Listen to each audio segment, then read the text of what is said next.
This episode is brought to you by... Hello viewer and welcome back to Games with Dialogue. I'm Dialogue and I'm blessed enough to be playing my very first developer-provided game, Dungeon Rushers. Now, Dungeon Rushers is, how do I put it? You know what? Let me not explain it to you, let me show it to you. You'll notice over here on the right, I have my team. Elaine, Thorgrim, and Pod. Now, you don't start with all these people. Elaine's your first character, and Thorgrim will join you around level 2.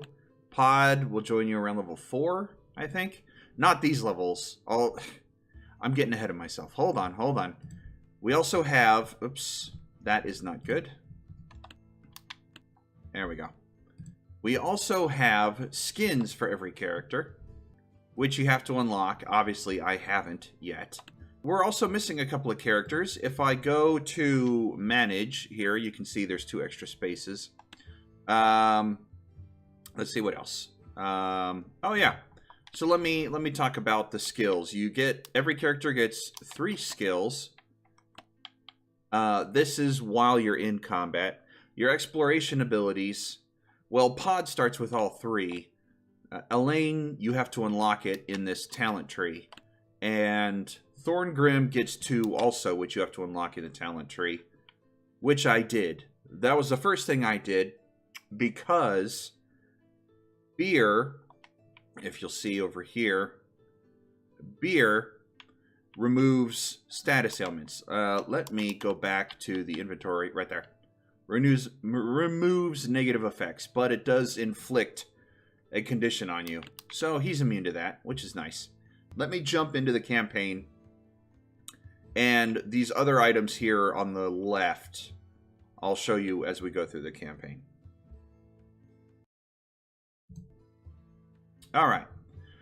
So, first thing you'll notice, first thing I should tell you is that you start up here at the top. There's a story mode, and as I said before, you unlock characters as you go through. These banners, these yellow banners, I don't know if you can see it that well on the screen, but they are to let you know that you've beaten the dungeon on heroic mode.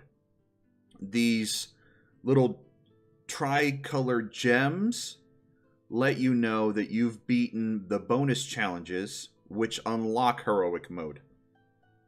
As you can see, I'm on the last dungeon of this zone, which is why I decided to do the video now. I've been grinding up these last 3 dungeons here after this mansion looking thing.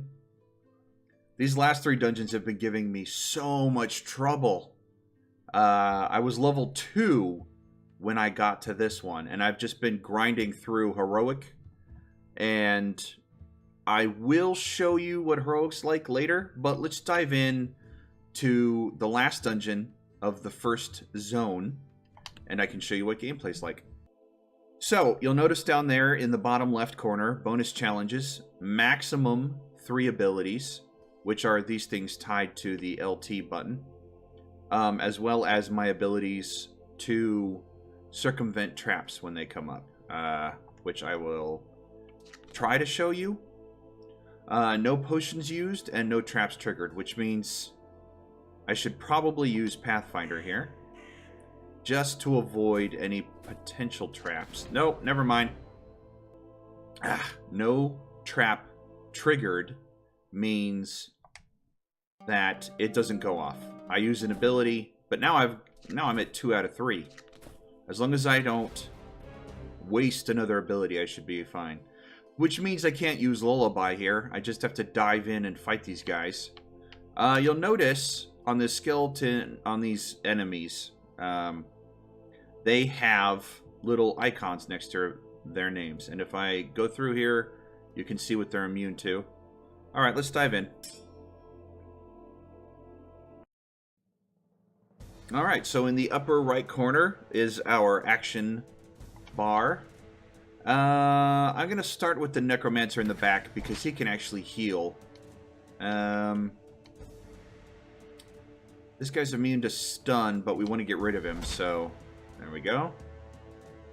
Then he hits my team. Then the Necromancer goes and heals. That's why I want to get rid of him as soon as possible. Now the question is, I should probably get rid of the skeleton, so he doesn't get a chance to attack my troops. Kill the Necromancer. Hit this guy. I inflicted armor break, thanks to that talent I have on my ability. And then hit him. And yay. Elaine took a lot of damage, you guys. Oi! Now, if I wanted to show it off to you, which I forgot to do earlier, the equipment here that I have, I can switch up during the dungeon. But, let's see. Let's compare to what I'm wearing. +2 mana for +5 energy. Because I'm trying to limit my abilities usage here, I don't need the extra energy and the less health. So let's switch out there. Actually, you know what? +2 mana or 1 extra damage for 1 less speed. I think I'm going to take that instead. I want to be able to hit things harder, even though it's going to make me go slower. He's got a shield. He's got a sword. He's fine. Pod is the one I'm worried about because most of his damage comes from his mana. But I don't want to lose the shield for that. Yeah, I don't want to... I'm going to swap it out. I'm going to swap it out. It's okay. I hope it's okay. Alright. So let's continue exploring here. No trap triggered. But this is my last ability. Alright. So we're looking for the boss monster. Normally what you're looking for is the treasure chest to loot and end the dungeon. But because it's the last dungeon and there's a boss monster, we're looking for... Ah, crap. Alright, well, you know what? We'll try to do the bonus challenges. We'll finish the bonus challenges after we've beaten the level the first time. I think it's too much stress to try to beat the dungeon the first time with the bonus challenges. Here we are. Okay, the boss monster.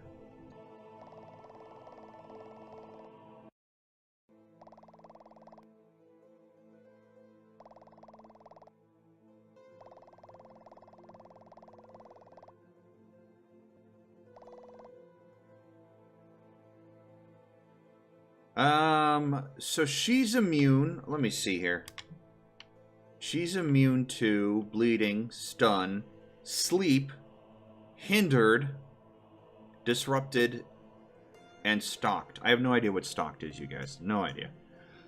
Okay, so this is going to be a little difficult, I think. Let's hit sleep and see how many enemies we take out here. 3 of them. Okay, not bad. The crossbowman's going to go, though, which is a problem, because he hurts like a... and I want to get rid of... Let's see. How much life do I take off with her? This is the only problem I have with the game, really, is that these information windows block too much. I can't remove them, and I can't move them around. But I know she's not... I'm not going to really lose that much health on her, so let's get rid of one of these crossbowmen. Okay, so now Thorgrim's bleeding. That's fine. How much damage do I do with Whirlwind? It'll wake up both skeletons and not do a whole lot of damage. Alright, so let's just hit her in the face. And then should I use Mutinous Hymn for... no, because it'll damage the 2 sleepers. Increase all allies' armor or Shrilling Threadeny. It'll get rid of one of the crossbowmen. These 2 guys will... Yeah, okay. Because these 2 guys will wake up on their turn. That's not a big deal. But then the vampirist can go. So let's... Let's try and get rid of her allies here. Reduce the amount of damage I'm going to be taking. Okay, well... He needs to heal. Do I want to heal or do I want to damage?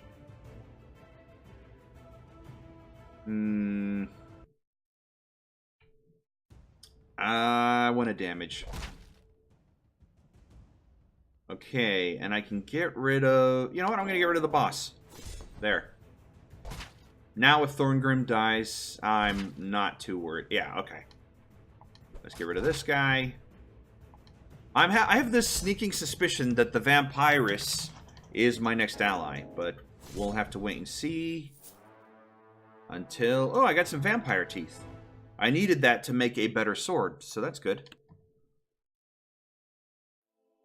Nope. Alright. I just killed the boss, and that was it. I was wrong. Alright, well, as you noticed, I hope you noticed, those vampire teeth... Yeah, okay, I get it. That was... we're crafting... Whoop.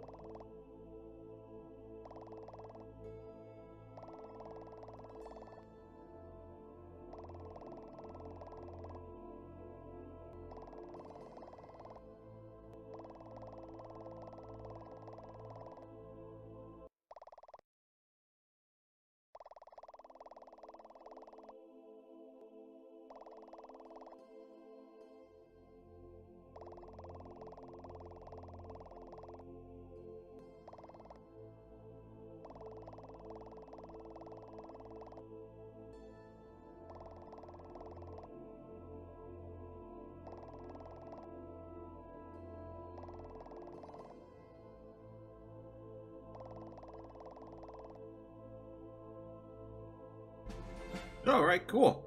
I got a new companion. So what I was saying is, loot like this and the vampire teeth are used in crafting better gear. You can sometimes earn better gear, but... Well, you know what? Now's a good time to show you. For the most part, the better gear comes from buying it here or crafting it. Now, I don't want this because I've already got one. I do want some more rope, though. Some more leather. You'll notice I have 437 gold. That is not through normal play. I had to grind that out while I was leveling up. So just keep that in mind, you know. Don't get too excited. Wow, so much money. And besides, look how much an amulet of mana costs. And I have one of those too, so I don't need to buy it. Great. Okay. I'm done here. Let's equip our new companion, Melinda. Alright, what are you good at, Melinda? Slash, Laceration, and Blood Frenzy.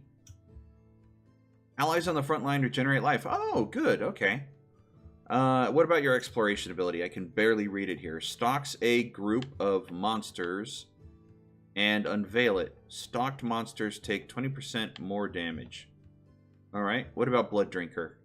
I mean, I'm assuming these two passives down here have to be unlocked. Recovers 10% of health of a monster when finishing him off.